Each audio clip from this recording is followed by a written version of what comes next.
ताज्या बातम्यांसाठी ABP माझाला subscribe करा आणि बेल आयकॉन प्रेस करा।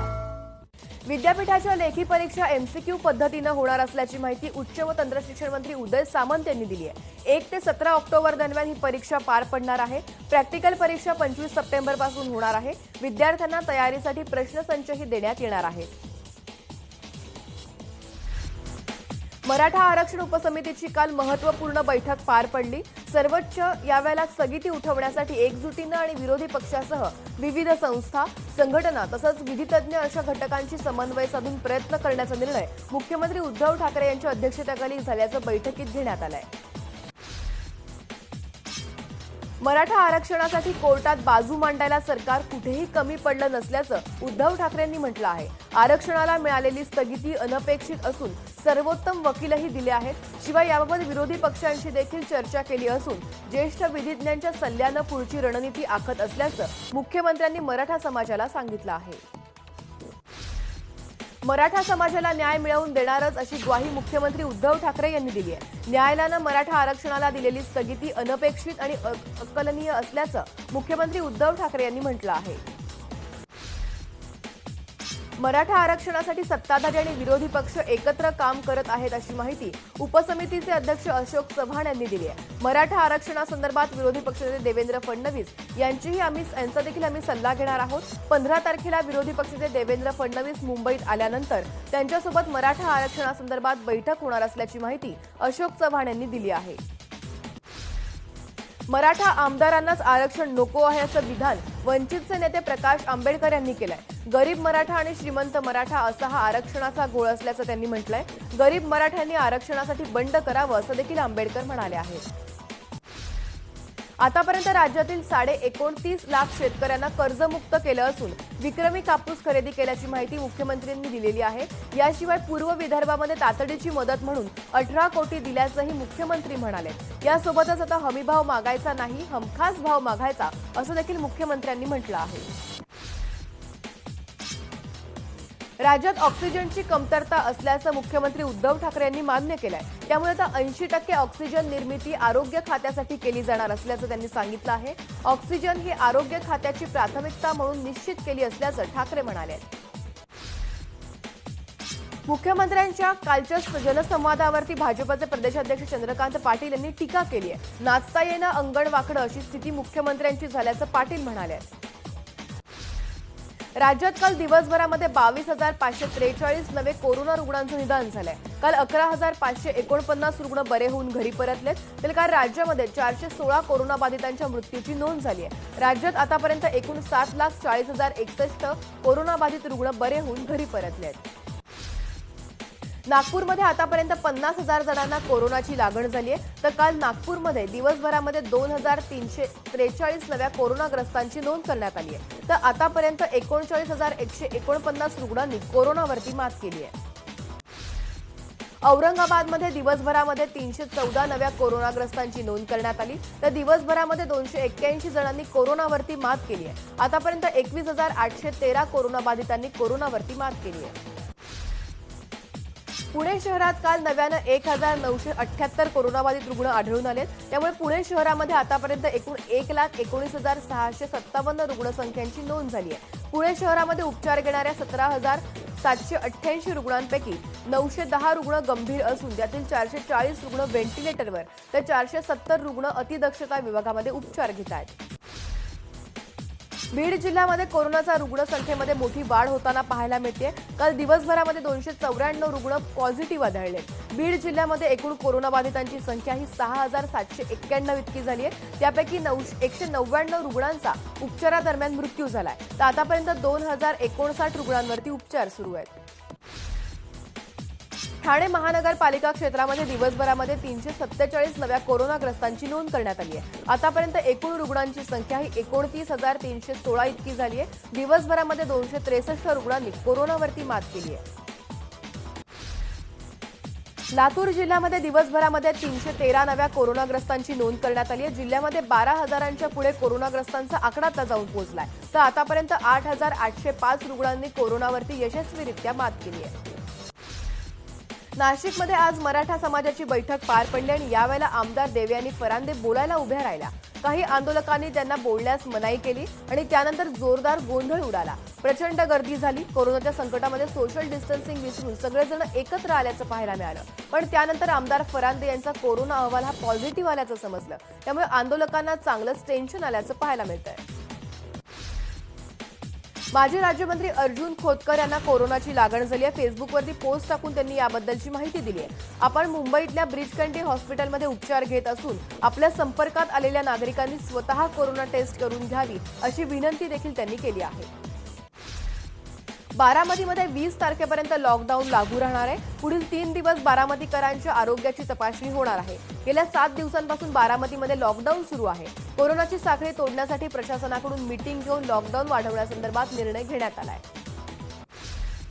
कोरोनामुक्त झालेल्यांनी नंतर काय गोष्टी कराव्यात याबद्दल आरोग्य मंत्रालयानं खास सूचना दिल्यात. यामध्ये नियमित वॉकला जाणं, योगाभ्यास, च्यवनप्राश, हळदीचं दूध घ्यावं, तसंच रोज सकाळी कोमट पाण्यानं गुळण्या कराव्यात, गरम पाण्याची वाफ घ्यावी, पचेल असा संतुलित आहार घ्यावा.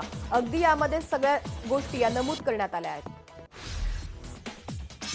सायन रुग्णालयामध्ये मृतदेहाची अदलाबदल झाल्याचा धक्कादायक प्रकार उघडकीस आलाय. अपघातामध्ये मृत्यू झालेल्या एका व्यक्तीच्या मृतदेहावरती कमरेला चीर दिसली आणि त्यानंतर रुग्णालयानं किडनी काढल्याचा आरोप नातेवाईकांनी केला. यामध्ये किडनी काढल्याच्या आरोपाचं रुग्णालयानं मात्र खंडन केलंय. दरम्यान मृतदेह अदलाबदली प्रकरणी शवगृह विभागातील 2 कामगारांचं निलंबन देखील करण्यात आलंय. शिवसेनेशी झालेला वाद आणि मुंबई महानगरपालिकेनं कार्यालयावर केलेली कारवाई या पार्श्वभूमीवरती अभिनेत्री कंगना रनौतनं काल राज्यपालांची भेट घेतली आहे. 20 मिनिटं झालेल्या या चर्चेमध्ये कंगना तिच्या कार्यालयाच्या तोडफोडीबाबत भगतसिंग कोश्यारींकडे त्यांनी तक्रार केली आहे. महाराष्ट्रात गुंडागर्दी सुरूच राहील तर राष्ट्रपती राजवट लागू करण्याची मागणी केंद्रीय समाज कल्याण राज्यमंत्री रामदास आठवले यांनी केली आहे. माजी नौदल अधिकारी मदन शर्मा यांची त्यांनी काल भेट घेतली. शिवसेना आणि अभिनेत्री कंगना रनौत यांच्यातील वाद आता शिगेला पोहोचलाय आणि याच पार्श्वभूमीवरती शिवसेना खासदार संजय राऊत यांनी नाव न घेता कंगनावरती निशाणा साधलाय. ज्या पोलिसांना नावं ठेवता माफिया म्हणता त्याच पोलिसांच्या संरक्षणामध्ये फिरता अशा शब्दामध्ये राऊत यांनी कंगनाला लक्ष्य केलंय. कंगना रनौतला पाठिंबा देण्यासाठी सुरतच्या कापड व्यापाऱ्यानं एक विशेष साडी तयार केली आहे. झाशीच्या राणीच्या नावानं या साड्या बनवण्यात आल्या आहेत. अन्यायाविरोधात कंगनानं घेतलेल्या भूमिकेचं कौतुक करण्याचा हा प्रयत्न असल्याचं या व्यापाऱ्यानं सांगितलं आहे. करणी सेनेचे राष्ट्रीय अध्यक्ष सुखदेव गोगामडी यांनी अभिनेत्री कंगना रनौतची भेट घेतली होती आणि भेटीनंतर त्यांनी कंगनाला पूर्ण सुरक्षा दिल्याची ग्वाही दिली आहे. फडणवीस सरकारच्या काळामध्ये जळगावचे भाजप खासदार उन्मेष पाटील यांच्या आदेशाने जळगावमध्ये माजी सैनिक सोनू महाजन हत्येचा प्रयत्न करण्यात आला होता. तेव्हा सोनू महाजन यांच्या कुटुंबियांना गुन्हा नोंदवण्यासाठी हायकोर्टात जावं लागलं होतं असा आरोप काँग्रेस प्रवक्ते सचिन सावंत यांनी केला. भाजपनं खासदार पाटील यांच्यावरती अद्याप कारवाई केलेली नाही असं देखील सावंत यांनी म्हटलं आहे.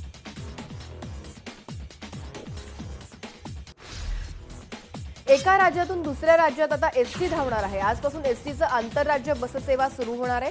सुरुवातीला धुळे विभागातून धुळे सुरत, शिरपूर सुरत अशी आंतरराज्य बससेवा सुरू होणार आहे. एका सीटवरती एकच प्रवासी, याप्रमाणे एका बसमध्ये केवळ 22 प्रवाशांना प्रवास करण्याची परवानगी आहे.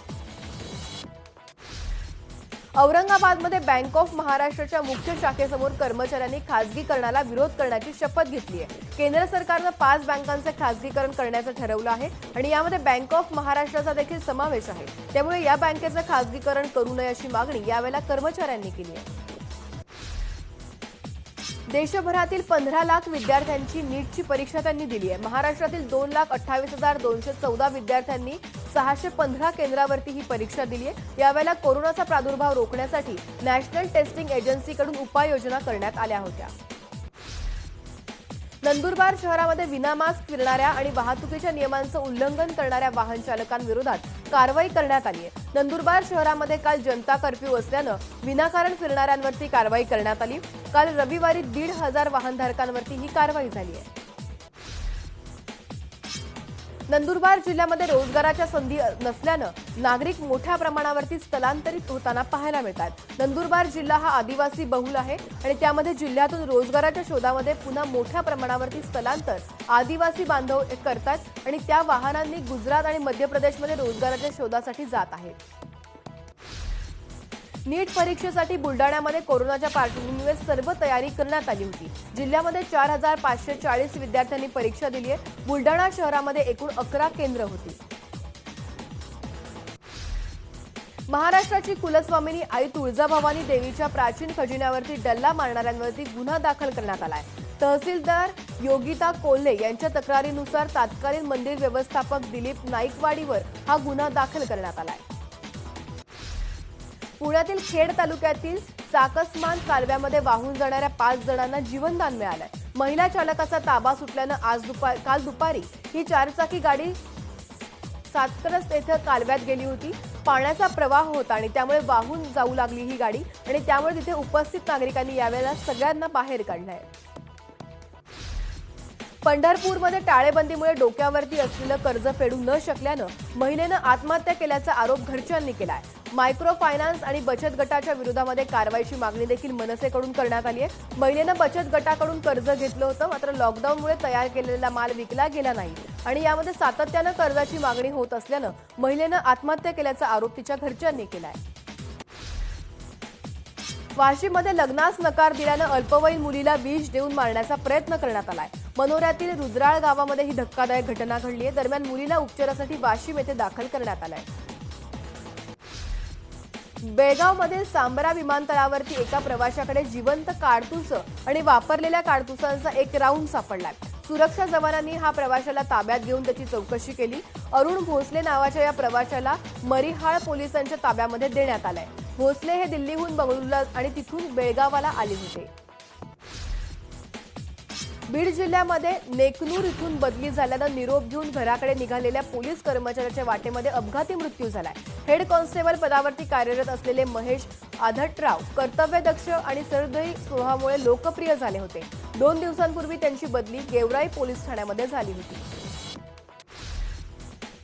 नंदुरबार जिल्ह्यातील पपई उत्पादक शेतकरी अडचणीत सापडला आहे। विषाणूजन्य रोगांचा मोठ्या प्रमाणामध्ये प्रादुर्भाव असल्याचं पाहायला मिळत आहे। यामध्ये महागडी फवारणी करून देखील उपयोग होत नसल्यानं शेतकरी पपईच्या पिकावरती रोटवीर फिरवून संपूर्ण पपईची बाग उद्ध्वस्त केली आहे। संसदेचं पावसाळी अधिवेशन आजपासून सुरू होतंय। कोरोनाच्या पार्श्वभूमीवर विशेष खबरदारी देखील घेण्यात आली आहे। अधिवेशनामध्ये सहभागी होण्याआधी सर्व खासदारांची कोरोना चाचणी करण्यात आली आहे। तरी आतापर्यंत लोकसभेचे 5, राज्यसभेचे 6 खासदारांची कोरोना चाचणी पॉझिटिव्ह आली आहे। माजी राष्ट्रपती प्रणव मुखर्जी यांना आज संसदेमध्ये श्रद्धांजली वाहिली जाणार आहे। पावसाळी अधिवेशनाच्या पहिल्या दिवशी लोकसभेचं सत्र 1 तासाकरता स्थगित असणार आहे। खासदारांच्या वेतनामध्ये 30% कपातीसंदर्भातलं विधेयक देखील आज सभागृहामध्ये मंजूर करण्यात येणार आहे। जेएनयूचा माजी विद्यार्थी नेता उमर खालिदला अटक करण्यात आली आहे। दिल्ली दंगल प्रकरणी दिल्ली पोलिसांच्या स्पेशल सेलनं ही कारवाई केली आहे। तेलंगणातल्या मुलुगू जिल्ह्यामध्ये लग्नाचे विधी सुरू असताना नवरदेवाच्या डोक्यावरती चक्क एक माकड येऊन बसलं। सध्या या घटनेचा व्हिडिओ चांगलाच व्हायरल होतोय। लग्नविधी सुरू असताना हे माकड अचानकपणे कुठून आलं हे समजलंच नाही, परंतु अचानकपणे त्याने नवरदेवाच्या डोक्यावरती उडी घेतली आणि नंतर वधूच्या डोक्यावरून उडी घेऊन पसार झाला। लखनौ द्रुतगती मार्गावरती भीषण अपघात घडला। या अपघाताची दृश्ये सीसीटीव्ही कॅमेऱ्यामध्ये कैद झाली आहेत। गाडीवरील नियंत्रण सुटल्यानं लखनौकडून येणारी कार डिवायडरवरती जोरदार जाऊन आदळली। या गाडीमध्ये 6 प्रवासी असल्याची देखील माहिती मिळते। फेस मास्कमुळे रोगप्रतिकारक शक्ती वाढण्यास मदत मिळू शकते, तसंच कोरोनापासून बचावही होऊ शकतो असं काही वैज्ञानिकांचं म्हणणं आहे। कॅलिफोर्निया युनिव्हर्सिटीच्या मेनेका गांधी आणि जॉर्ज रदरफोर्ड यांनी न्यू इंग्लंड जर्नल ऑफ मेडिसिन्समध्ये या निष्कर्षांवरती लिहिलं आहे। माजी केंद्रीय मंत्री रघुवंश प्रसाद सिंह यांचं काल दिल्लीतल्या एम्स रुग्णालयामध्ये निधन झालंय। प्रकृती खालावल्यानं काही दिवसांपूर्वीच त्यांना इस्पितळामध्ये दाखल करण्यात आलं होतं। पाकिस्तानच्या कराचीमध्ये शिया विरोधामध्ये हजारो नागरिकांनी रस्त्यावर उतरून निदर्शनं केली आहेत। या निदर्शनांमुळे पाकिस्तानामध्ये दंगे उसळण्याची देखील शक्यता वर्तवली जाते। भारतीय सैन्य चीनवरती भारी पडल्याचा दावा आता अमेरिकेतील न्यूजवीक या वृत्तपत्रानं केलाय। भारतीय सैन्यानं चीनी सैन्याला लडाखमध्ये दिलेल्या प्रत्युत्तरानं सारं जग चकित झालं आणि त्यामुळे चीनचे अध्यक्ष शी जिनपिंग यांच्यावरती दबाव वाढल्याचं देखील कळतंय।